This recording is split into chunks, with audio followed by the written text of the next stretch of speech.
안녕하세요. 보험금 팔례방입니다.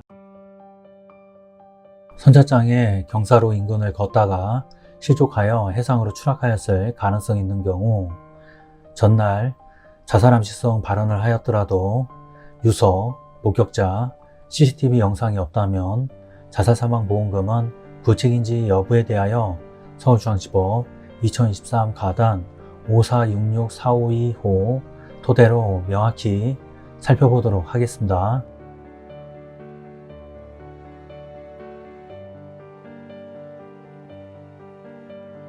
관련 법리, 보험금 청구자가 사고의 유형이나 위험으로 보아 피보험자가 예견하거나 기대하지 않은 과실로 외래의 사고 발생이 가능하다는 점을 합리적으로 수긍할 수 있는 정도로 증명하면 사고의 우연성에 관한 증명을 다하여 보험자의 상해사망보험금 지급 사유가 발생하고, 반면에 이러한 경우에는 보험자가 그 사고가 피보험자의 고의에 의하여 발생한 것이라는 점을 일반인의 상식에서 합리적 의심을 배제할 정도로 증명하여야 상해사망보험금 지급 책임을 면하게 됩니다. 구체적 판단, 망인은 2022년 9월 15일 23시 26분경 휴대전화를 집에 두고 혼자 주거지를 나와 소호동 방향으로 도보로 이동하여 같은 날 23시 55분경 약 1.5km 떨어진 장성 선착장 안으로 들어갔습니다. 망인은 2022년 9월 16일 여수시 소호동 장성 삼거리 안산 수산 남방 해안도로 앞 해상에서 익사한 상태로 발견되었습니다. 망인의 사체를 검안한 의사는 망인의 직접 사인을 익수 추정으로 의도성 여부를 미상으로 각기재하였습니다. 망인의 사체에서는 이마 중앙부에 약 3cm의 멍자국 이외의 사인에 기인할 만한 특이한 외상은 발견되지 않았습니다. 망인은 코로나 백신 1차를 접종한 2021년 7월경 이후 기능성 소화불량 및 위 12지장의 기타 명시된 질환으로 지속적으로 치료를 받아왔으나 증세가 호전되지 않아 심적으로 힘들어하였습니다. 망인은 2022년 9월 15일 21시 18분경 및 21시 37분경 자신의 친언니 이명과 각 통화를 하였는데, 당시 언니들에게 "언니, 나는 이제 간다. 신세를 많이 졌다. 나는 죽으면 그만인데 애들이 불쌍하다" 라는 등의 말을 하였습니다. 망인과 첫째 아들이 망인의 언니로부터 연락을 받고 2022년 9월 15일 21시 42분경 망인과 통화를 하였는데 일상적인 대화만 있고 특이한 내용은 없었습니다. 망인의 유서는 발견되지 않았고 망인의 휴대전화에 메시지나 메모상 특이사항이 없었으며 구글 등 포털 검색 기록은 복수 차는 이후 오심 증상, 탈수 증상 등 건강 상태에 대해 검색한 기록이 확인되었습니다. 원고는 2022년 9월 16일 조사 당시 망인이 가족들에게 죽고 싶다는 이야기를 자주 하였다.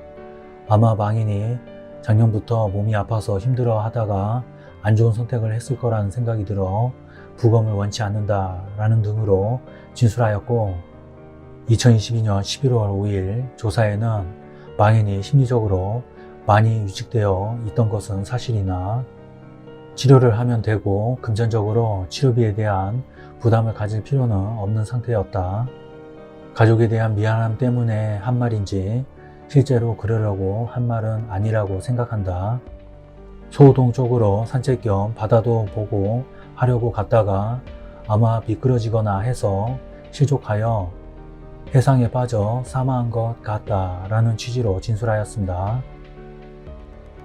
경찰은 위와 같은 내용을 종합하여 망인이 야간 산책을 위해 혼자 주거지를 나가 소호동 방향으로 걸어가던 중 장성 선착장 내측으로 들어가 불상의 이유로 실족하여 해상으로 추락하여 사망한 것으로 추정된다고 판단하여 이 사건 사고에 관한 사건을 입건 전 조사 종결하였습니다.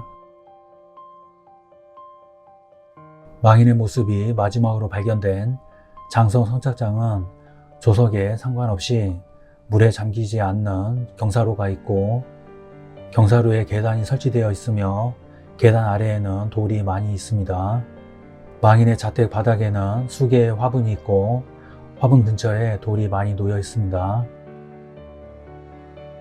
위 인정 사실 및 이에 의하여 인정되는 다음과 같은 사정, 즉 이러한 유형의 사고는 그 특성상 사망자의 실족으로 인하여 발생하는 것이 충분히 가능하고 망인이 고의로 바다에 투신하였음을 뒷받침할 만한 목격자의 진술이나 CCTV 영상 등의 자료는 확보되지 않아 망인이 불상의 이유로 장성 선착장에 경사로 인근을 걷다가 실족하였을 가능성을 배제하기 어려운 점, 망인이 자살 방법에 관하여 검색한 내역이 없고 유서 등 망인이 자살하였음을 추단할 만한 객관적 물증은 발견되지 않은 점, 망인이 사건 사고 이전에 자살을 시도하였다고 인정할 만한 증거가 없는 점,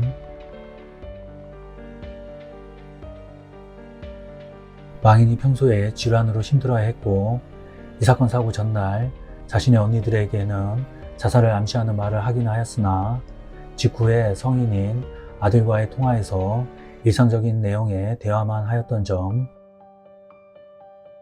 원고의 수사기관에서의 첫 진술은 망인이 사망한 당일 이루어진 것으로서 망인의 사망에 의한 충격으로 경황이 없는 상황에서 이루어진 점 등을 위 법리에 비춰보면 이 사건 사고는 급격하고도 우연한 외래의 사고로서 이 사건 보험계약에서 담보하고 있는 보험사고의 요건에 해당합니다. 피고가 명시적으로 주장하지는 않았으나 위와 같은 사정을 종합하여 보면 피고가 주장하는 사유 및 제출한 증거들만으로는 망인이 고의로 자신을 해쳤다고 인정하기에 부족하고 달리 이를 인정할 증거가 없습니다. 결론적으로 보험회사는 보험 수익자에게 상해사망보험금을 지급할 의무가 있습니다. 마치겠습니다. 긴 시간 시청해 주신 점 고맙습니다.